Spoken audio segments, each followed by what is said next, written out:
안녕하십니까. 부동산 전문세무사 유찬혜입니다. 최근 언론에서 1억 이하 주택, 소형주택 싹쓸이 하는 기사들이 자주 보입니다.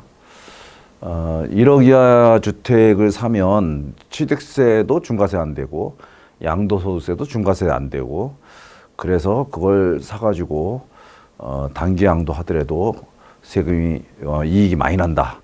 이래서 전국을 돌아다니면서 1억 이하 소형주택을 싹쓸이 한다.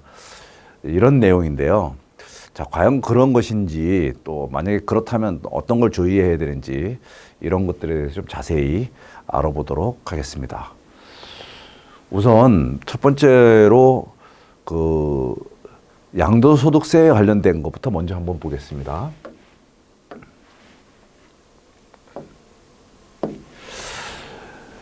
여기에 우리가 1억 이하를 소형주택이라고 하는데, 세법엔 소형주택이라고 하지 않고 그냥 기준시가가 1억 이하라고 돼 있어요. 기준시가. 그러면 기준시가가 뭐냐? 예를 들어서 아파트 가격이 1억 이하다, 이게 아니고요. 내가 살려고 하는 아파트가 2억이든 3억이든 관계없고, 그 아파트가 기준시가가 1억 이하면 그 아파트가 기준시가가 1억 이하라는 겁니다. 이 기준시가라고 하는 거는 단독주택의 경우에는 지방자치단체장이 고시를 하고요. 공동주택, 아파트나 이런 거는 공동주택은 국토부 장관이 고시를 합니다. 매년 4월 30일 날 고시를 하는데, 토지와 건물을 합쳐서 주택의 고시가액이라고 해서 고시를 하고 있습니다. 그 고시가액이 바로 기준시가고, 이 기준시가는 일반적으로 지난번에 정부가 발표한 거에 의하면 단독주택은 한 50% 정도를 고시하고 있고, 아파트는 한 70% 정도를 고시하고 있다. 이런 식으로 발표를 했습니다. 근데 실제로 다 이렇지는 않지만 대략 이 정도다라고 얘기를 해요.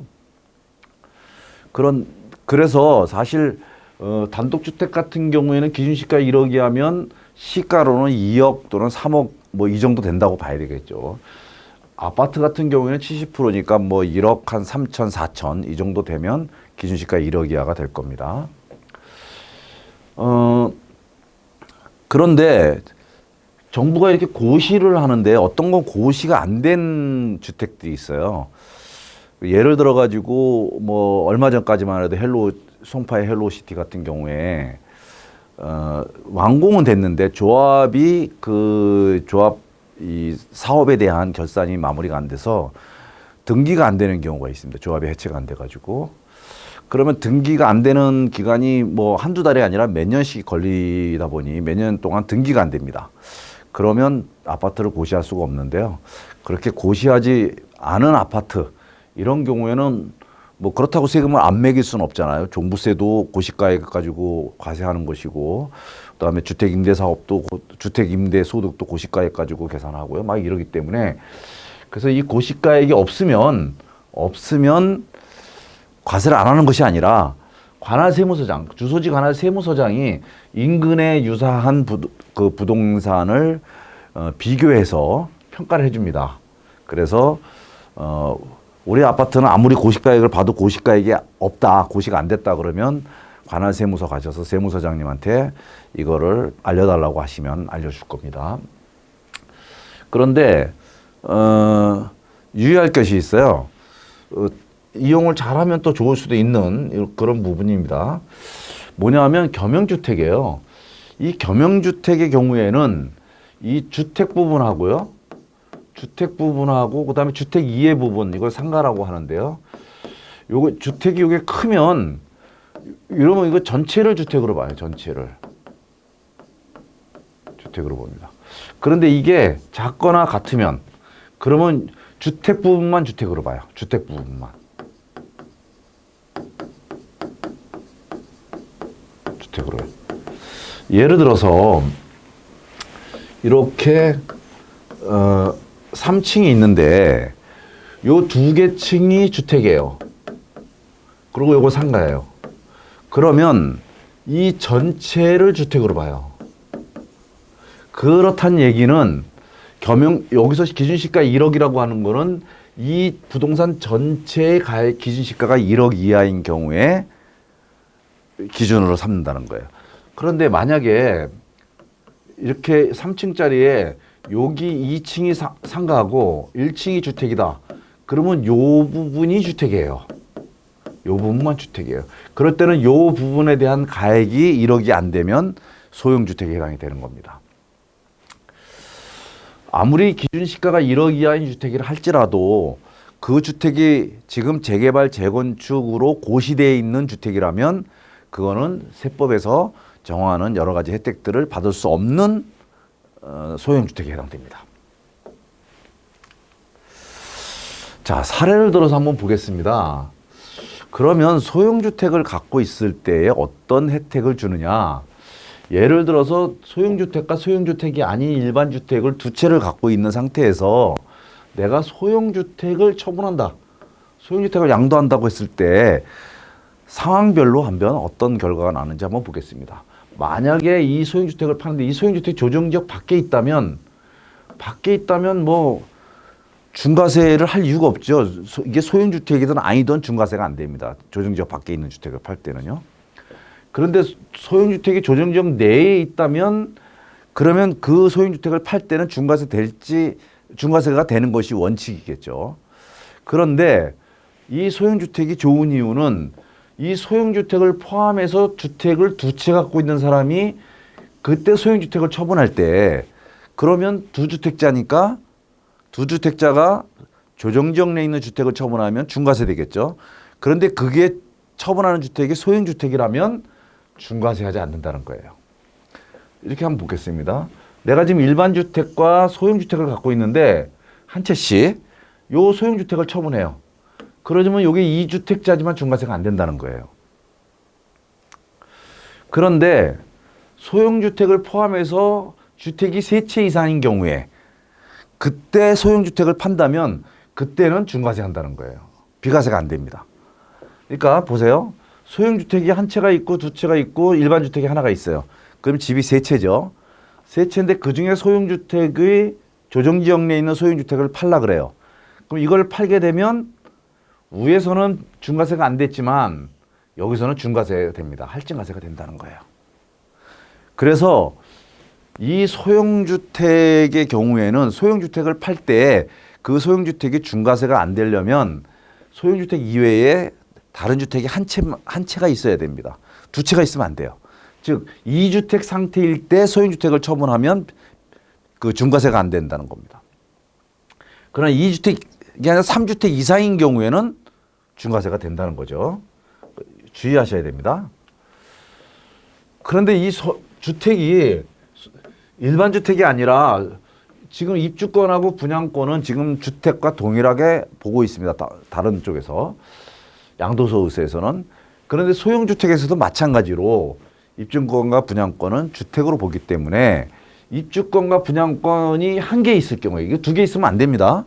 입주권 또는 분양권이 단 한 개 있을 경우에 이때 조정지역 내 소형주택 한 채를 처분한다면 그것도 마찬가지로 중과세하지 않습니다. 이게 만약에 소형주택이 아니라면 중과세가 되겠죠.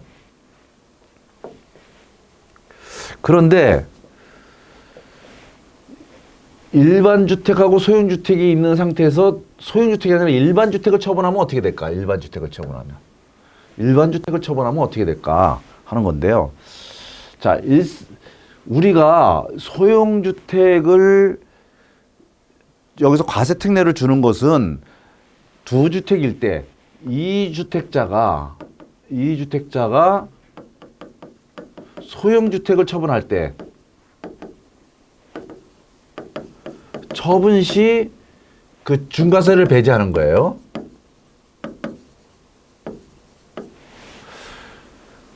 그런 것이지 이 중과세를 배제하는 것이지 주택수에서 제외하는 게 아니에요. 주택수에서 제외 이 하는 게 아니에요. 그러니까 이 두 주택이 있는데 내가 그 중에서 일반 주택을 처분하는데 소형주택이 없는 걸로 보는 게 아니라는 거예요. 이때는 주주택으로 봐요. 그 두 주택으로 보는데 그 두 주택인 사람이 그 중에 일반 주택을 양도한다면 그 일반 주택이 조정지역 내에 있다면 당연히 이건 중과세 예, 중과 이게 조정지역 밖에 있다면 중과세 안 하지만 조정지역 내에 있다면 당연히 중과세 됩니다. 그러니까 주택수에서 빠지지 않는다는 얘기입니다. 보겠습니다. 소형주택이 한 채, 두 채, 일반 주택이 하나 있는데 여기서 이 일반 주택을 양도를 하게 되면 요게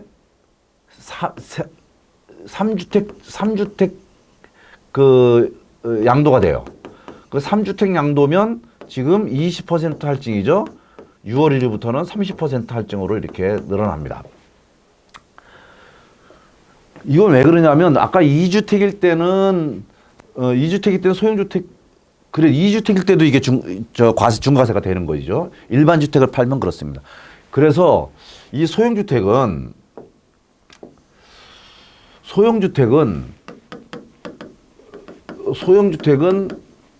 이게 자기를 양도할 때 만약에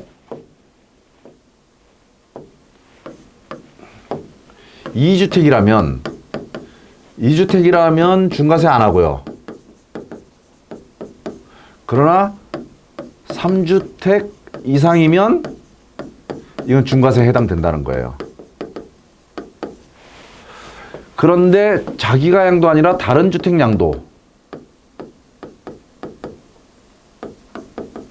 다른 주택 양도할 때는 주택수에서 제외하지 않아요.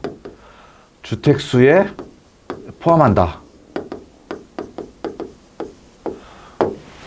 그러니까 소형주택, 즉 기준시가 1억 이하인 주택은 2주택인 사람이 소형주택을 처분할 때 중과세를 배제하는 것 외에는 다른 혜택은 전혀 없습니다. 다만 이 소형주택이 중과세 된다는 것은 조정지역 내에 있기 때문에 중과세가 되는 것이죠. 그죠? 예. 그러니까 조정지역이 아니라면 뭐 별 문제가 없습니다. 근데 조정지역에 있기 때문에 그런 거죠. 그러나 어쨌든 소형주택은 조정지역에 있든 없든 그거와 관계없이 소형주택으로 보지만 소형주택이 중과세가 되려면 저 소형주택이 조정지역 내에 있어야 되는 거잖아요. 그죠? 예. 그러니까 조정지역 내에 있는 소형주택을 처분할 때 그 사람이 2주택자라면 중과세를 배제하겠다. 딱 요거 한 가지 이득이 있는 거예요. 그 외에는 이득이 없습니다. 그런데 취득세의 경우에는 좀 달라요. 취득세의 경우도 소형주택이라고 하는데 거기는 기준시가가 아니라 과세 시가표준액이라고 합니다. 시가표준액이 1억 이하예요. 그럼 시가표준액이 도대체 뭐냐? 기준시가하고 다르냐 하는 건데 그 지방세법에 보면 시가표준액이란 단독주택은 지방자치단체장, 공동주택 국토부 장관이 고시한 가액이라고 규정하고 있어서 결과적으로는 기준시가와 동일하게 매년 4월 30일 날 고시하는 가액을 시가표준액이라고 합니다. 그러면 이렇게 이 시가표준액이 1억 이하인 주택에 대해서는 두 가지 혜택을 주는데 첫째로 소형주택을 취득할 때는 취득하는 수와 관계없이 소형주택을 취득할 때마다 주택수와 관계없이 모든 소형주택에 대해서는 중과세를 하질 않아요. 중과세를 하지 않습니다.